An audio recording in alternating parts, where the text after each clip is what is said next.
The Innocence of Father Brown by G.K. Chesterton.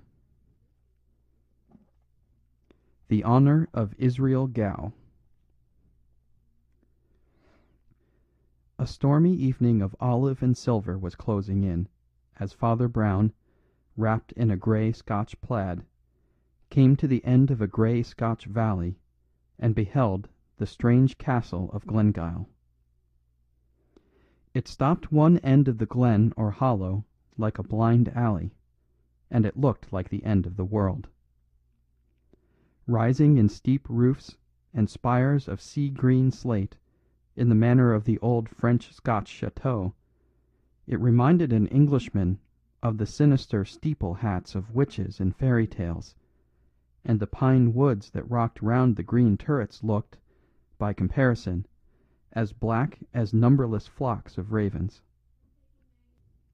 This note of a dreamy, almost sleepy devilry was no mere fancy from the landscape, for there did rest on the place one of those clouds of pride and madness and mysterious sorrow which lie more heavily on the noble houses of Scotland than on any other of the children of men. For Scotland has a double dose of the poison called heredity, the sense of blood in the aristocrat, and the sense of doom in the Calvinist. The priest had snatched a day from his business at Glasgow to meet his friend Flambeau, the amateur detective, who was at Glengyle Castle with another more formal officer investigating the life and death of the late Earl of Glengyle.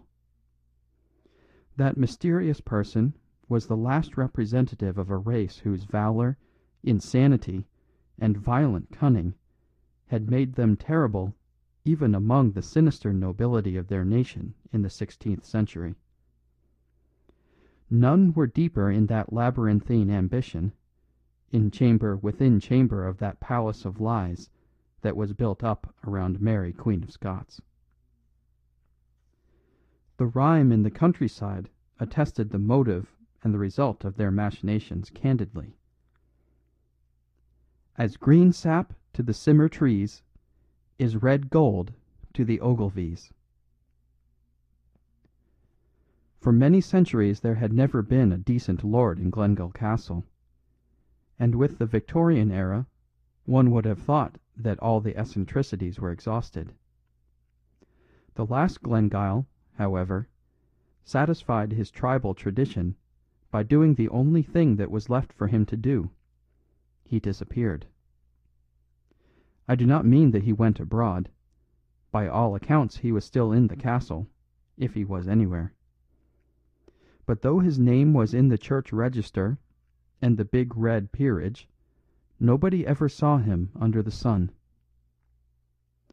If anyone saw him, it was a solitary manservant, something between a groom and a gardener. He was so deaf that the more businesslike assumed him to be dumb, while the more penetrating declared him to be half-witted. A gaunt, red-haired labourer, with a dogged jaw and chin, but quite blank blue eyes, he went by the name of Israel Gow, and was the one silent servant on that deserted estate. But the energy with which he dug potatoes, and the regularity with which he disappeared into the kitchen, gave people an impression that he was providing for the meals of a superior, and that the strange earl was still concealed in the castle.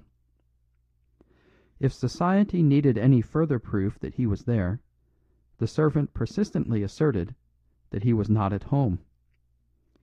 One morning the provost and the minister, for the Glengyles were Presbyterian, were summoned to the castle. There they found that the gardener, groom and cook had added to his many professions that of an undertaker, and had nailed up his noble master in a coffin. With how much or how little further inquiry this odd fact was passed, did not as yet very plainly appear, for the thing had never been legally investigated till Flambeau had gone north 2 or 3 days before. By then the body of Lord Glengyle, if it was the body, had lain for some time in the little churchyard on the hill. As Father Brown passed through the dim garden and came under the shadow of the chateau, the clouds were thick and the whole air damp and thundery. Against the last stripe of the green gold sunset he saw a black human silhouette, a man in a chimney pot hat, with a big spade over his shoulder. The combination was queerly suggestive of a sexton, but when Brown remembered the deaf servant who dug potatoes, he thought it natural enough. He knew something of the Scotch peasant. He knew the respectability which might well feel it necessary to wear blacks for an official inquiry. He knew also the economy that would not lose an hour's digging for that. Even the man's start and suspicious stare as the priest went by were consonant enough with the vigilance and jealousy of such a type.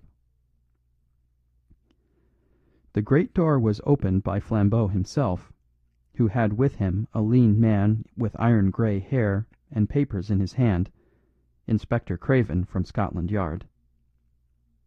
The entrance hall was mostly stripped and empty, but the pale, sneering faces of one or two of the wicked Ogilvies looked down out of black periwigs and blackening canvas. Following them into an inner room, Father Brown found that the allies had been seated at a long oak table, of which their end was covered with scribbled papers, flanked with whiskey and cigars. Through the whole of its remaining length it was occupied by detached objects arranged at intervals, objects about as inexplicable as any objects could be. One looked like a small heap of glittering broken glass. Another looked like a high heap of brown dust. A third appeared to be a plain stick of wood. "You seem to have a sort of geological museum here," he said, as he sat down, jerking his head briefly in the direction of the brown dust and the crystalline fragments. "Not a geological museum," replied Flambeau. "Say a psychological museum." "Oh, for the Lord's sake," cried the police detective, laughing, "don't let's begin with such long words." "Don't you know what psychology means?" asked Flambeau with friendly surprise. "Psychology means being off your chump." "Still I hardly follow," replied the official. "Well," said Flambeau, with decision, "I mean that we've only found out one thing about Lord Glengyle. He was a maniac." The black silhouette of Gow with his top hat and spade passed the window, dimly outlined against the darkening sky. Father Brown stared passively at it and answered, "I can understand there must have been something odd about the man, or he wouldn't have buried himself alive, nor been in such a hurry to bury himself dead.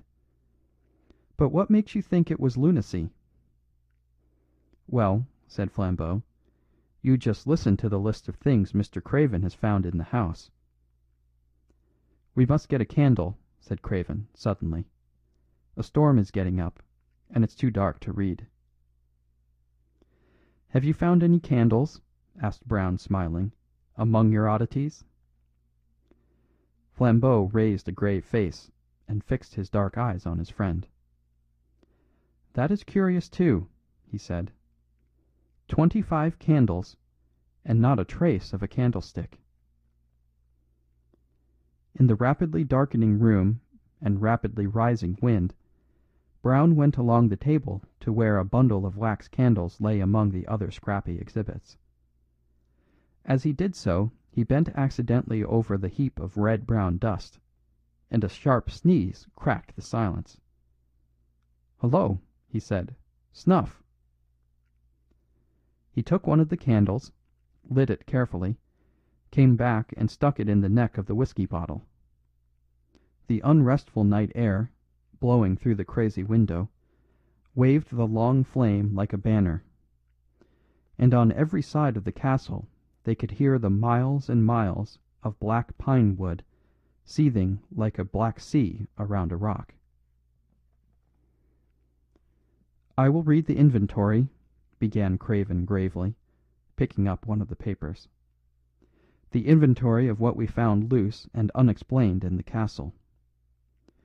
You are to understand that the place generally was dismantled and neglected, but one or two rooms had plainly been inhabited in a simple but not squalid style by somebody who was not the servant Gow. The list is as follows. First item. A very considerable hoard of precious stones, nearly all diamonds, and all of them loose, without any setting whatever. Of course, it is natural that the Ogilvies should have family jewels, but those are exactly the jewels that are almost always set in particular articles of ornament. The Ogilvies would seem to have kept theirs loose in their pockets, like coppers. Second item. Heaps and heaps of loose snuff, not kept in a horn, or even a pouch, but lying in heaps on the mantelpieces, on the sideboard, on the piano, anywhere. It looks as if the old gentleman would not take the trouble to look in a pocket or lift a lid. Third item.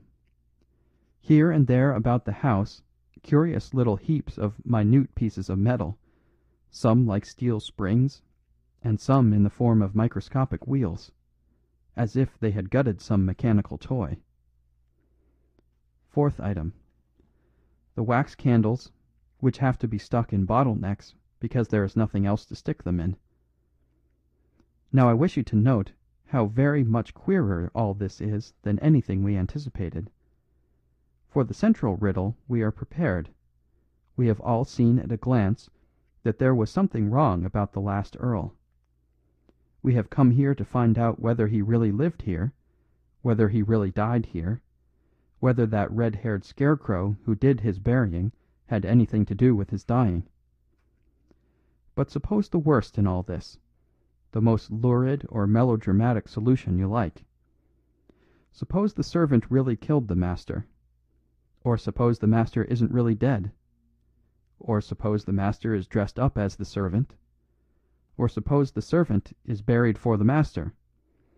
Invent what Wilkie Collins tragedy you like, and you still have not explained a candle without a candlestick, or why an elderly gentleman of good family should habitually spill snuff on the piano.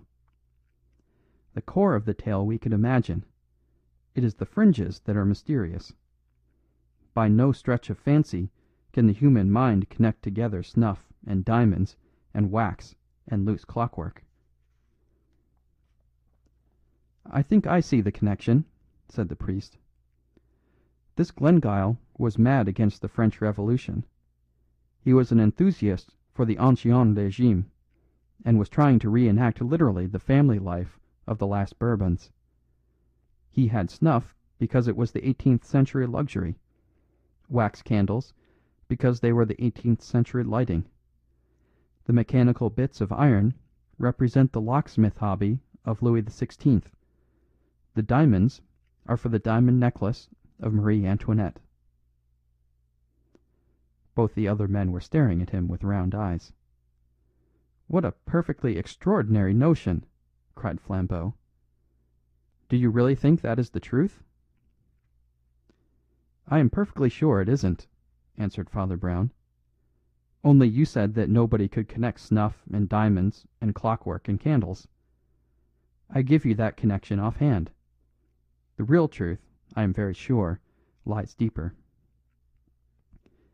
He paused a moment and listened to the wailing of the wind in the turrets. Then he said, "The late Earl of Glengyle was a thief. He lived a second and darker life as a desperate housebreaker.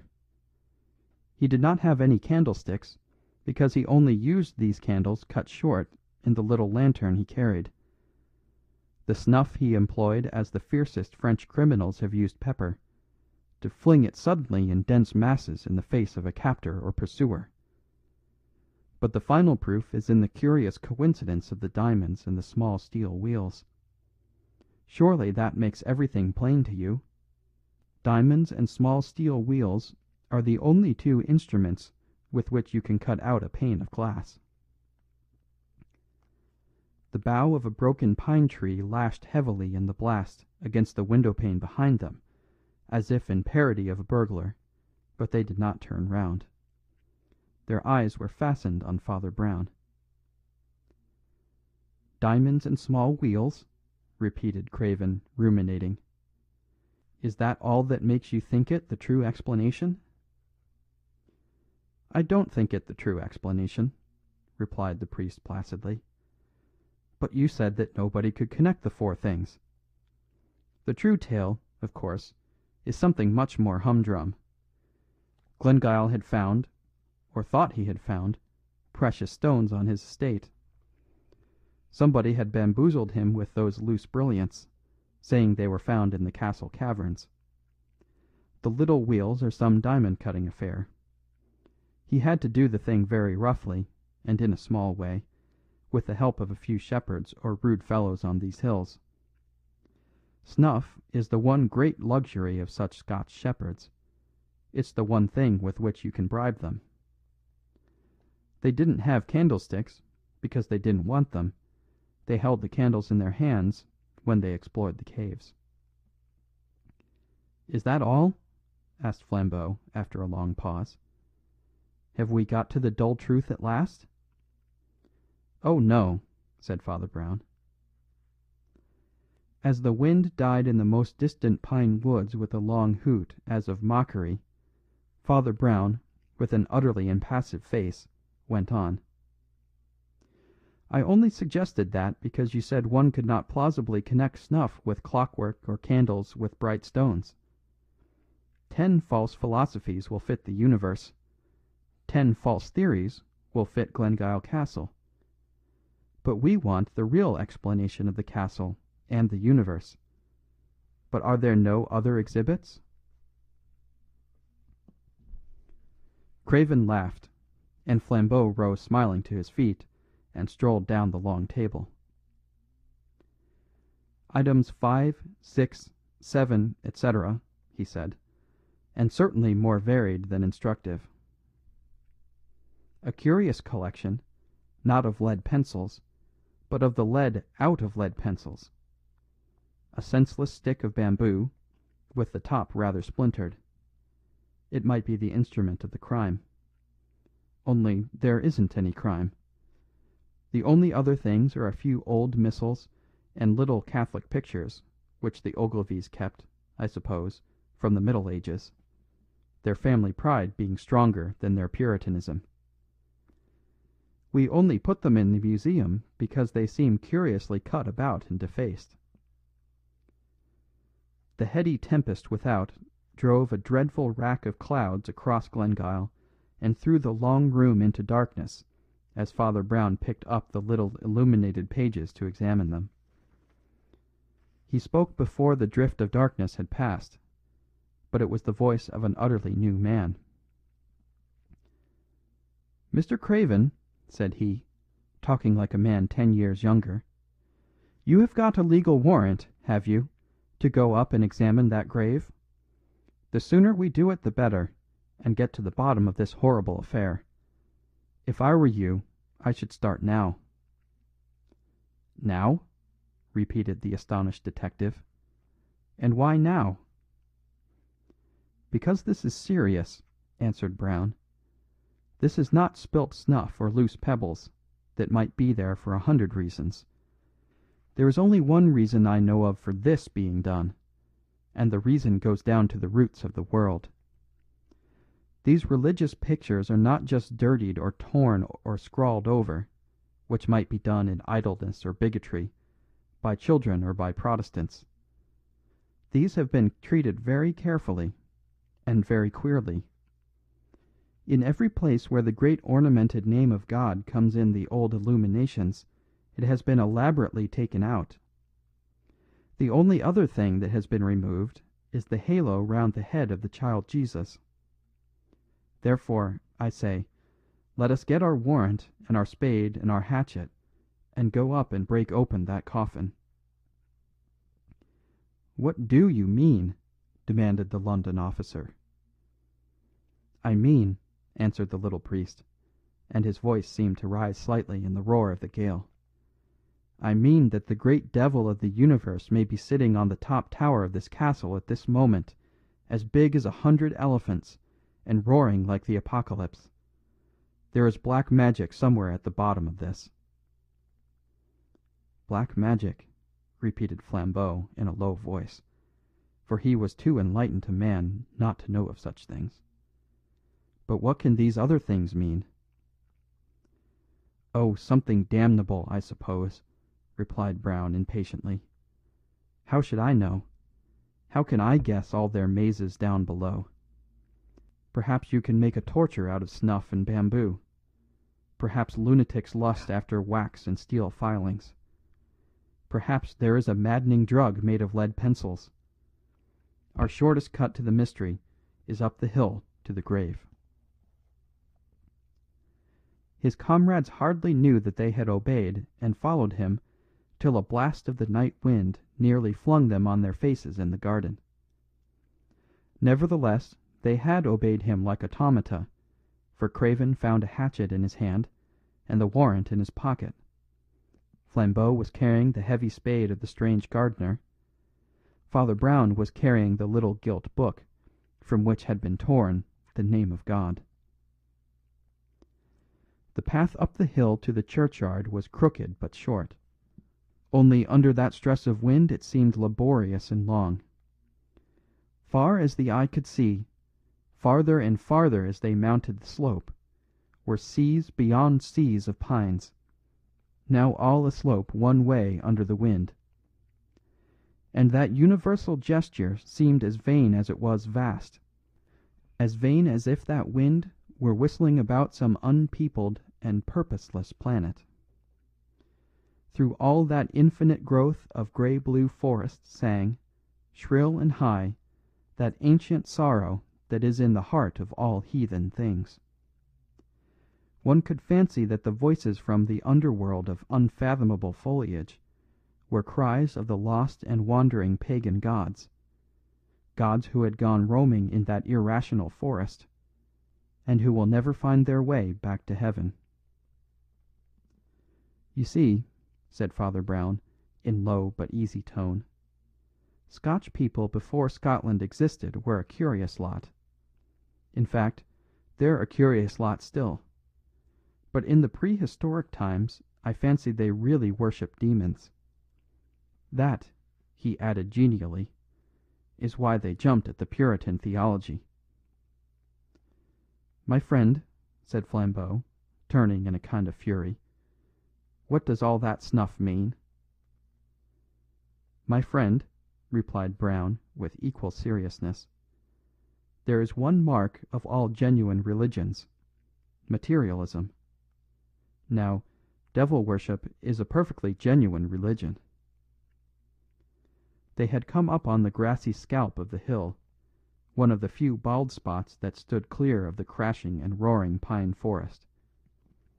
A mean enclosure, partly timber and partly wire, rattled in the tempest to tell them the border of the graveyard. But by the time Inspector Craven had come to the corner of the grave, and Flambeau had planted his spade point downwards and leaned on it, they were both almost as shaken as the shaky wood and wire. At the foot of the grave grew great tall thistles, grey and silver in their decay. Once or twice, when a ball of thistledown broke under the breeze and flew past him, Craven jumped slightly, as if it had been an arrow. Flambeau drove the blade of his spade through the whistling grass into the wet clay below. Then he seemed to stop and lean on it as on a staff. "Go on," said the priest very gently. "We are only trying to find the truth. What are you afraid of?" "I am afraid of finding it," said Flambeau. The London detective spoke suddenly in a high crowing voice that was meant to be conversational and cheery. "I wonder why he really did hide himself like that. Something nasty, I suppose. Was he a leper?" "Something worse than that," said Flambeau. "And what do you imagine," asked the other, "would be worse than a leper?" "I don't imagine it," said Flambeau.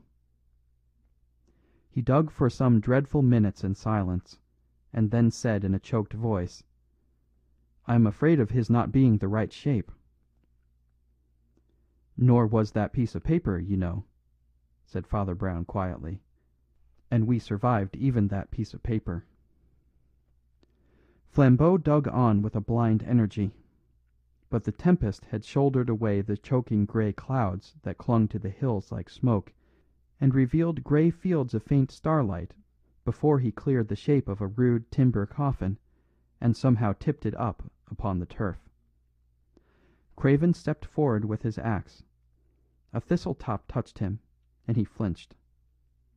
Then he took a firmer stride, and hacked and wrenched with an energy like Flambeau's till the lid was torn off, and all that was there lay glimmering in the grey starlight. "Bones," said Craven, and then he added, "but it is a man," as if that were something unexpected. "Is he?" asked Flambeau, in a voice that went oddly up and down. "Is he all right?" "Seems so," said the officer huskily, bending over the obscure and decaying skeleton in the box. "Wait a minute." A vast heave went over Flambeau's huge figure. "And now I come to think of it," he cried, "why in the name of madness shouldn't he be all right? What is it that gets hold of a man on these cursed cold mountains? I think it's the black, brainless repetition, all these forests, and over all an ancient horror of unconsciousness. It's like the dream of an atheist. Pine trees and more pine trees, and millions more pine trees. God!" cried the man by the coffin, "but he hasn't got a head." While the others stood rigid, the priest, for the first time, showed a leap of startled concern. "No head?" he repeated. "No head?" as if he had almost expected some other deficiency. Half-witted visions of a headless baby born to Glengyle, of a headless youth hiding himself in the castle, of a headless man pacing those ancient halls or that gorgeous garden, passed in panorama through their minds. But even in that stiffened instant the tale took no root in them and seemed to have no reason in it. They stood listening to the loud woods and the shrieking sky quite foolishly, like exhausted animals. Thought seemed to be something enormous that had suddenly slipped out of their grasp. "There are 3 headless men," said Father Brown, "standing round this open grave." The pale detective from London opened his mouth to speak, and left it open like a yokel, while a long scream of wind tore the sky. Then he looked at the axe in his hands as if it did not belong to him, and dropped it. "Father," said Flambeau, in that infantile and heavy voice he used very seldom, "what are we to do?" His friend's reply came with the pent promptitude of a gun going off. "Sleep!" cried Father Brown. "Sleep. We have come to the end of the ways. Do you know what sleep is? Do you know that every man who sleeps believes in God? It is a sacrament, for it is an act of faith, and it is a food. And we need a sacrament, if only a natural one. Something has fallen on us that falls very seldom on men, perhaps the worst thing that can fall on them." Craven's parted lips came together to say, "What do you mean?" The priest had turned his face to the castle as he answered, "We have found the truth, and the truth makes no sense." He went down the path in front of them with a plunging and reckless step very rare with him, and when they reached the castle again he threw himself upon sleep with the simplicity of a dog. Despite his mystic praise of slumber, Father Brown was up earlier than anyone else except the silent gardener, and was found smoking a big pipe and watching that expert at his speechless labours in the kitchen garden. Towards daybreak the rocking storm had ended in roaring rains, and the day came with a curious freshness. The gardener seemed even to have been conversing, but at sight of the detectives he planted his spade sullenly in a bed and, saying something about his breakfast, shifted along the lines of cabbages and shut himself in the kitchen. "He's a valuable man, that," said Father Brown. "He does the potatoes amazingly. Still," he added, with a dispassionate charity, "he has his faults. Which of us hasn't? He doesn't dig this bank quite regularly. There, for instance," and he stamped suddenly on one spot. "I'm really very doubtful about that potato." "And why?" asked Craven, amused with the little man's hobby. "I'm doubtful about it," said the other, "because old Gow was doubtful about it himself.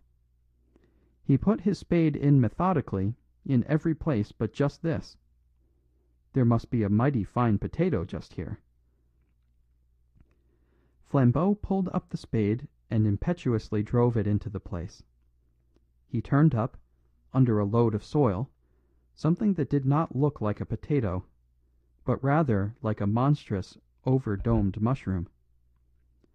But it struck the spade with a cold click. It rolled over like a ball, and grinned up at them.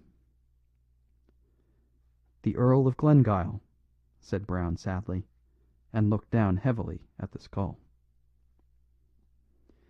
Then, after a momentary meditation, he plucked the spade from Flambeau and, saying, "We must hide it again," clamped the skull down in the earth. Then he leaned his little body and huge head on the great handle of the spade, that stood up stiffly in the earth, and his eyes were empty and his forehead full of wrinkles. "If one could only conceive," he muttered, "the meaning of this last monstrosity." And leaning on the large spade handle, he buried his brows in his hands, as men do in church. All the corners of the sky were brightening into blue and silver, the birds were chattering in the tiny garden trees, so loud it seemed as if the trees themselves were talking, but the three men were silent enough. "Well, I give it all up," said Flambeau at last boisterously. "My brain and this world don't fit each other, and there's an end of it. Snuff, spoilt prayer books, and the insides of musical boxes. What?" Brown threw up his bothered brow and rapped on the spade handle with an intolerance quite unusual with him. "Oh, tut, tut, tut, tut!" he cried. "All that is as plain as a pikestaff.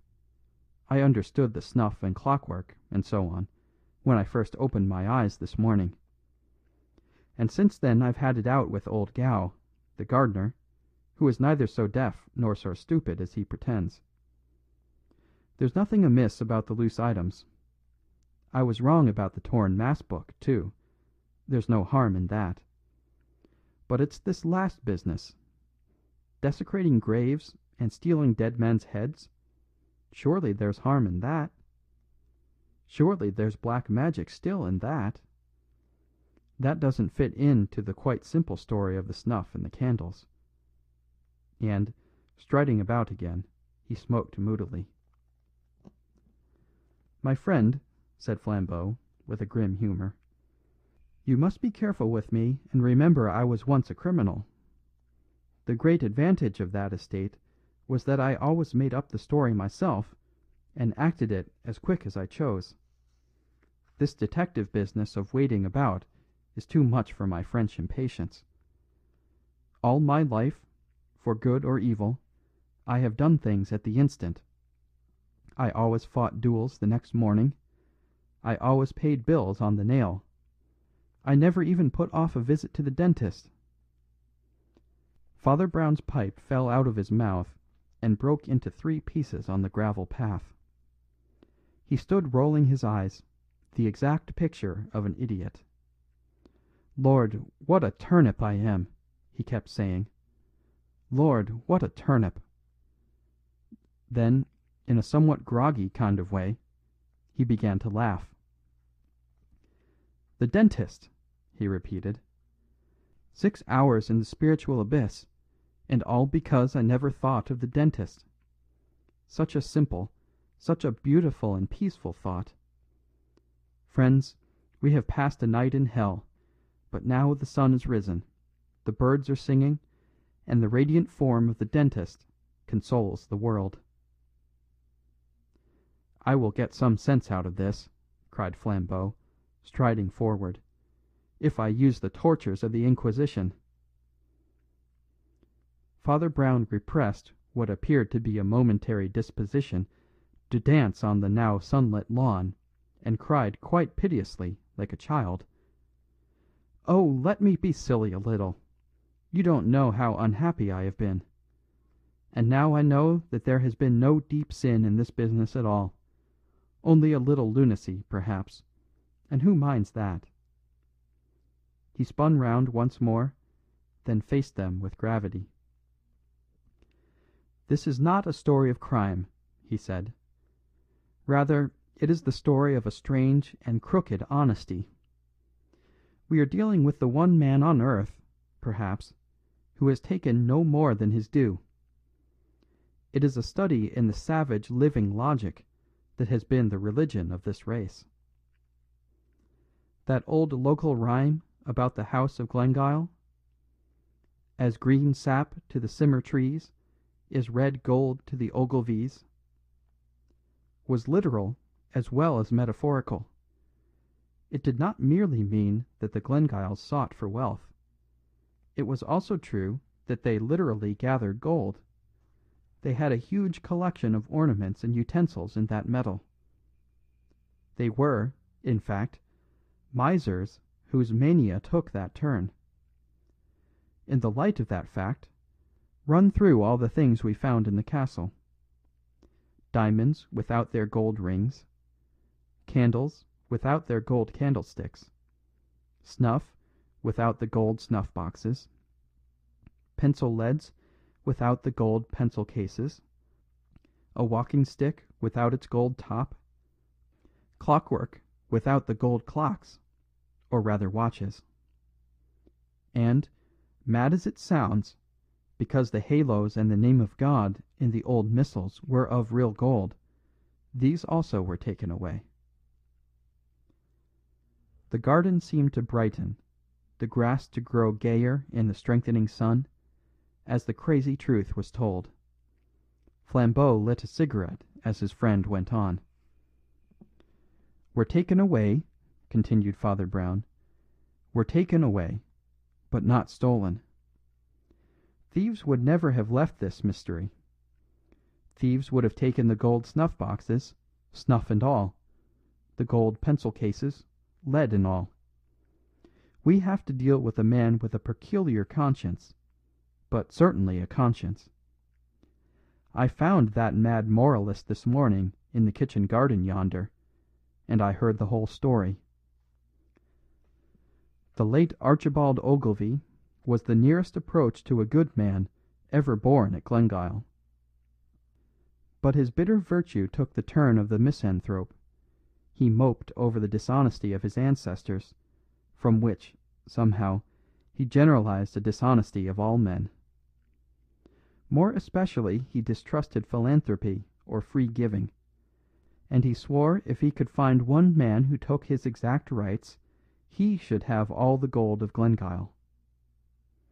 Having delivered this defiance to humanity, he shut himself up, without the smallest expectation of its being answered. One day, however, a deaf and seemingly senseless lad from a distant village brought him a belated telegram, and Glengyle, in his acrid pleasantry, gave him a new farthing. At least he thought he had done so, but when he turned over his change, he found the new farthing still there, and a sovereign gone. The accident offered him vistas of sneering speculation. Either way, the boy would show the greasy greed of the species.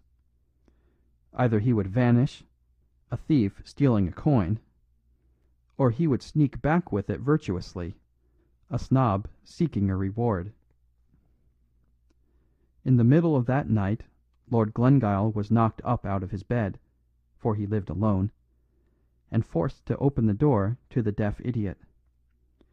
The idiot brought with him, not the sovereign, but exactly 19 shillings and 11 pence 3 farthings in change. Then the wild exactitude of this action took hold of the mad lord's brain like fire. He swore he was Diogenes, that had long sought an honest man, and at last had found one. He made a new will, which I have seen. He took the literal youth into his huge, neglected house, and trained him up as his solitary servant and, after an odd manner, his heir. And whatever that queer creature understands, he understood absolutely his lord's 2 fixed ideas. First, that the letter of right is everything, and second, that he himself was to have the gold of Glengyle. So far that is all, and that is simple. He has stripped the house of gold, and taken not a grain that was not gold, not so much as a grain of snuff. He lifted the gold leaf off the old illumination, fully satisfied that he left the rest unspoiled. All that I understood, but I could not understand this skull business. I was really uneasy about that human head buried among the potatoes. It distressed me, till Flambeau said the word. It will be all right. He will put the skull back in the grave when he has taken the gold out of the tooth. And, indeed, when Flambeau crossed the hill that morning, he saw that strange being, the just miser, digging at the desecrated grave, the plaid round his throat thrashing out in the mountain wind, the sober top hat on his head. End of the Honour of Israel Gow.